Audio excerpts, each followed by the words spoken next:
नमस्कार दोस्तों, हमारे चैनल पर आपका स्वागत है। जय श्री कृष्णा, राधे राधे, हर हर महादेव। दोस्तों, आज हम सुनेंगे दुर्गा सप्तशती का 5वां अध्याय। बोलिए प्रेम से दुर्गा मैया की जय।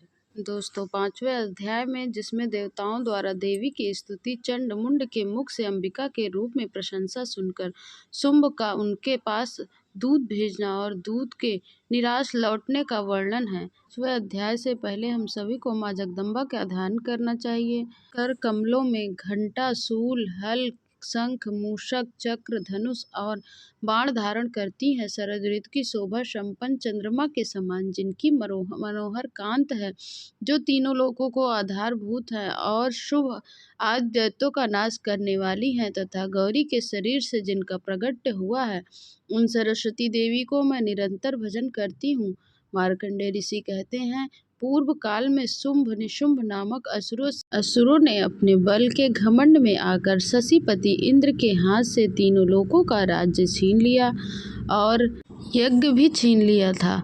वे ही दोनों ही सूर्य, चंद्रमा, कुबेर, यम और अरुण के पर अधिकार का भी उपयोग करने लगे थे। वायु और अग्नि का कार्य भी वही करने लगे थे। उन दोनों ने सभी देवताओं को अपमानित कर राज्य भ्रष्ट कर दिया, अधिकारहीन के स्वर्ग से निकाल दिया। उन दोनों महान असुरों से तिरस्कृत होकर देवताओं ने अपराजिता देवी का स्मरण किया और सोचा, जगदम्बा ने हमें लोगों का वर दिया था। आपत्ति काल में स्मरण करने पर मैं तुम्हारी आपत्तियों का तत्काल नाश करूंगी। यह विचार कर देवता गिरिराज हिमालय पर गए और भगवती विष्णु माया की स्तुति करने लगे। तब देवता बोले, देवी को नमस्कार है, महादेवी शिवा को सर्वदा नमस्कार है, प्रकृति एवं भ्रता को सदा नमस्कार है। हम लोग नियम पूर्वक जगदम्बा को नमस्कार करते हैं। रौद्र को नमस्कार है, नित्य गौरी एवं धात्री को बारंबार नमस्कार है। ज्योतमयी, इंद्र रूपिणी एवं सुख स्वरूपा देवी को सत सत प्रणाम है। शरणागत का कल्याण करने वाली बुद्धि और सिद्धि रूपा देवी को हम बारंबार नमस्कार करते हैं। नवरित राजाओं की लक्ष्मी और सर्वणा स्वरूपा जगदम्बिका माँ को बारंबार नमस्कार करते हैं। दुर्गा, दुर्गा पारा, सारा, सर्वकारिणी, ख्याति, कृष्णा और धूम्रा देवी को सर्वदा नमस्कार करते हैं। अत्यंत सोम और अत्यंत रौद्र रूपा देवी को हम नमस्कार करते हैं।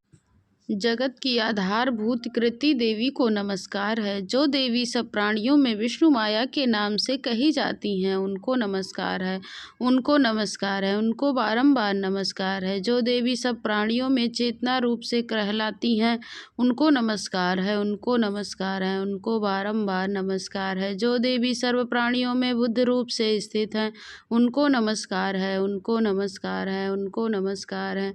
जो देवी सब प्राणियों में निद्रा रूप से स्थित है, उनको नमस्कार है, उनको नमस्कार है, उनको बारंबार नमस्कार है। जो देवी प्राणियों में शुद्ध रूप से स्थित है, उनको नमस्कार है, उनको नमस्कार है, उनको बारंबार नमस्कार है। जो देवी सब प्राणियों में छाया रूप से स्थित है, उनको नमस्कार है, उनको नमस्कार है, उनको बारंबार नमस्कार है। जो देवी सब प्राणियों में सत्य रूप से स्थित है, उनको नमस्कार है, उनको नमस्कार है, उनको बारंबार नमस्कार है। जो देवी सब प्राणियों में तृष्णा रूप से स्थित है, उनको नमस्कार है, उनको नमस्कार है, उनको बारंबार नमस्कार है। जो देवी सब प्राणियों में शांति रूप से स्थित है, उनको नमस्कार है, उनको नमस्कार है, उनको बारंबार नमस्कार है। जो देवी सब प्राणियों में जात रूप से स्थित है, उनको नमस्कार है, उनको नमस्कार है, उनको बारंबार नमस्कार है। जो देवी सब प्राणियों में लज्जा रूप से स्थित है, उनको नमस्कार है, उनको नमस्कार है, उनको बारंबार नमस्कार है। जो देवी सब प्राणियों में शांत रूप से स्थित है, उनको नमस्कार है, उनको नमस्कार है, उनको बारंबार नमस्कार है। जो देवी सब प्राणियों में श्रद्धा रूप से स्थित है, उनको नमस्कार है, उनको नमस्कार है, उनको बारंबार नमस्कार है। जो देवी सर्व प्राणियों में कांत रूप से स्थित है, उनको नमस्कार है, उनको नमस्कार है, उनको बारंबार नमस्कार है। जो देवी सब प्राणियों में लक्ष्मी रूप से स्थित है, उनको नमस्कार है, उनको नमस्कार है, उनको बारंबार नमस्कार है। जो देवी सब प्राणियों में वृंत रूप से स्थित है, उनको नमस्कार है, उनको नमस्कार है, उनको बारंबार नमस्कार है। जो देवी सब प्राणियों में स्मृति रूप से स्थित है, उनको नमस्कार है, उनको नमस्कार है, उनको बारंबार नमस्कार है। जो देवी सर्व प्राणियों में दया रूप से स्थित है, उनको नमस्कार है, उनको नमस्कार है, उनको बारंबार नमस्कार है। जो देवी सब प्राणियों में तृष्ण रूप से स्थित है, उनको नमस्कार है, उनको नमस्कार है, उनको बारंबार नमस्कार है। जो देवी सब प्राणियों में माता रूप से स्थित है, उनको नमस्कार है, उनको नमस्कार है, उनको बारंबार नमस्कार है। जो देवी सब प्राणियों में भ्रांति रूप से स्थित है, उनको नमस्कार है, उनको नमस्कार है, उनको बारंबार नमस्कार है। जो देवी जीवों के इंद्रियों वर्ग में अंधी देवी से एवं सब प्राणियों में सदा व्याप्त रहने वाली उन व्यापी देवी को बारंबार नमस्कार है। जो देवी चैतन्य रूप से इस संपूर्ण जगत को व्याप्त करके रखती हैं, उनको नमस्कार है, उनको नमस्कार है, उनको बारंबार नमस्कार है। पूर्व काल में अभिष्ट प्राप्ति होने से देवताओं ने जिनकी स्तुति की थी तथा देवराज इंद्र ने बहुत दिनों तक उनका सेवन किया, वह कल्याण की साधना भूति ईश्वरी हमारा कल्याण करें और मंगल करें और सारी विपत्तियों का नाश कर डालें। दंड दैत्यों से सताए हम सभी देवी देवता जिन परमेश्वरी को इस समय नमस्कार करते हैं तथा जो भक्ति से विनम्र पूर्व पुरुषों द्वारा स्मरण किए जाने पर तत्काल ही संपूर्ण विपत्तियों का नाश कर देती हैं, वे जगदम्बा हमारा संकट दूर करें। मार्कंडेय ऋषि कहते हैं, राजन, इस प्रकार जब देवताओं ने स्तुति कर रहे थे तब उस समय पार्वती देवी गंगा जी के जल में स्नान करने के लिए वहां आई थी।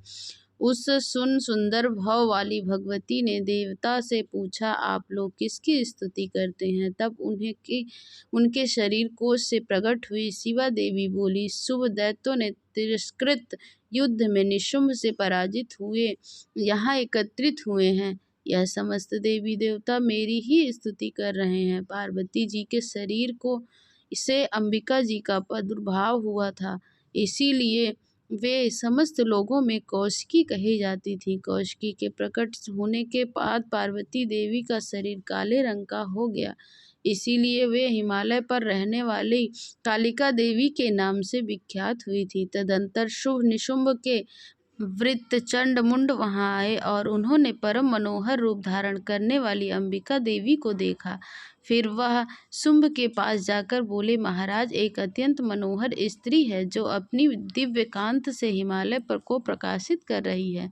वैसा उत्तम रूप किसी ने कहीं पे भी नहीं देखा है। असुरेश्वर, पता लगाइए वह देवी कौन है और उसे ले लीजिए। स्त्री में वह रत्न है, उसका प्रत्येक अंग बहुत ही सुंदर है और वह अपने श्री अंगों की प्रभा से संपूर्ण दिशाओं में प्रकाश फैला रही है। दैत्यराज, अभी वह हिमालय पर ही मौजूद है, आप उसे देख सकते हैं। प्रभु, तीनों लोकों में मणि, हाथी और घोड़े आदि जितने भी रत्न हैं वे सब इस समय आपके घर की शोभा पाते हैं। हाथियों से रत्नभूत ऐरावत पर परिजात का वृक्ष, यह उच्चावा सुरंग घोड़ा भी आपने इंद्र से जीत लिया है। हंसों में विमान भी है आपके आंगन में शोभा पा रहा है। यह रत्नभूत अविद्य विद्यमान जो पहले ब्रह्मा जी के पास था, अब आपके पास ले आया गया है। यह महापद नामक निधि आप कुबेर से छीन लाए हैं। समुद्र ने भी आपको किंजलकिनी नामक का माला भेंट की है, केसरों से सुशोभित और जिनके कमल कभी कुमलाते नहीं हैं। स्वर्ण की वर्षा करने वाला वरुण का छत्र भी आपकी घर की शोभा बढ़ाता है। और यह श्रेष्ठ रथ जो पहले प्रजापति के अधिकार में था, अब आपके पास मौजूद है। दैत्येश्वर, मृत्यु की उत्कृष्णा नाम वाली शक्ति भी आपने छीन ली है। और वरुण के पास जो समुद्र से होने वाले सब प्रकार रत्न आपके भाई निशुंभ के अधिकार में है।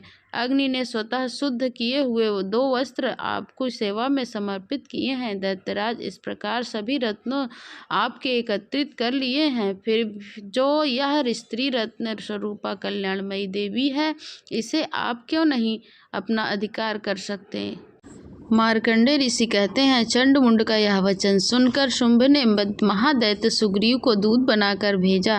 देवी के पास भेजा और कहा, तुम मेरी आज्ञा से उनके सामने यह बातें कहना, ऐसा उपाय करना कि जिससे वो प्रसन्न होकर शीघ्र चली आए। वह दूत पर्वत के अत्यंत रमणीय प्रदेश में जहाँ देवी मौजूद थी वहाँ गया और मधुर वाणी से कोमल वचन कहा। दूत के कहने लगा कि देवी दैत्यराज शुंभ इस समय तीनों लोकों का परमेश्वर है। मैं उन्हीं का भेजा हुआ दूत हूँ और यहाँ पर तुम्हारे पास आया हूँ। उनकी आज्ञा सदा सब देवी देवता एक स्वर में मानते हैं, कोई उनका उल्लंघन नहीं करता। वे संपूर्ण देवताओं को परास्त कर चुके हैं। उन्होंने तुम्हारे लिए यह संदेश भेजा है, सो सुनो। संपूर्ण त्रिलोकी मेरे अधिकार में है, देवता भी मेरी आज्ञा के अधीन है। संपूर्ण यज्ञों के भागों को मैं ही पृथक पृथक भोगता हूँ। तीनों लोकों में जितने श्रेष्ठ रत्न हैं वे सब मेरे अधिकार में है। देवराज इंद्र का वाहन ऐरावत हाथी भी मेरे रत्न के समान है। मैंने छीन लिया है। झील सागर का मंथन करने से जो अष्टरत्न उच्च श्रोवा प्रकट हुआ था उसे देवताओं ने मेरे पास रख कर समर्पित किया है। सुंदरी, उनके सिवा और भी जितने रत्न भूत पदार्थ देवता गंधर्व नागों के पास थे वे सब मेरे पास हैं। देवी, हम लोग तुम्हारे संसार की स्त्रियों में रत्न मानते हैं, इसलिए तुम हमारे पास आ जाओ, क्योंकि रत्न का उपभोग करने वाला हम ही, चंचल कटाक्षों वाली सुंदर तुम ही मेरे भाई महापराक्रमी निशुंभ की सेवा में आ जाओ, क्योंकि तुम रत्न रूपा हो। मेरा वरण करने से तुम्हें तुलना रहित महान ऐश्वर्य की प्राप्ति होगी। अपनी बुद्धि से यह विचार कर तुम मेरी पत्नी बन जाओ। ऋषि कहते हैं, दूत के ऐसा कहने पर कल्याणमयी भगवती दुर्गा देवी ने इस जगत को धारण करती हैं मन ही मन गंभीर भाव से मुस्कुराई और इस प्रकार बोली। देवी ने कहा, दूत, तुमने सत्य कहा है, इसमें तनिक भी मिथ्या नहीं है। तुम तीनों लोकों का स्वामी है और वह निशुंभ भी उनके समान पराक्रमी है, किंतु इस समय मैंने जो प्रतिज्ञा कर ली है वह मिथ्या कैसे करूं? मैंने अपनी आत्मबुद्धि के कारण पहले से ही प्रतिज्ञा कर रखी है, उससे सुनो। जो मुझे संग्राम में जीत लेगा, जो मेरे अभिमान को चूर कर देगा तथा संसार में मेरे समान बलवान होगा, वही मेरा स्वामी होगा। इसीलिए शुंभ अथवा दैत्यराज निशुंभ स्वयं ही मेरे यहाँ पधारें और मुझे जीत कर शीघ्र ही मेरा ग्रहण करें। इसमें विलंब की क्या आवश्यकता है? दूत बोला, देवी, तुम घमंड से भरी हुई हो, मेरे सामने ऐसी बात न करो। तीनों लोकों को कौन ऐसा पुरुष है जो शुंभ निशुंभ के समान खड़ा हो सके? देवी, अन्य दैत्यों के सामने भी सारे देवता युद्ध में नहीं ठहर सकते, फिर तुम अकेली स्त्री होकर कैसे ठहर सकती हो?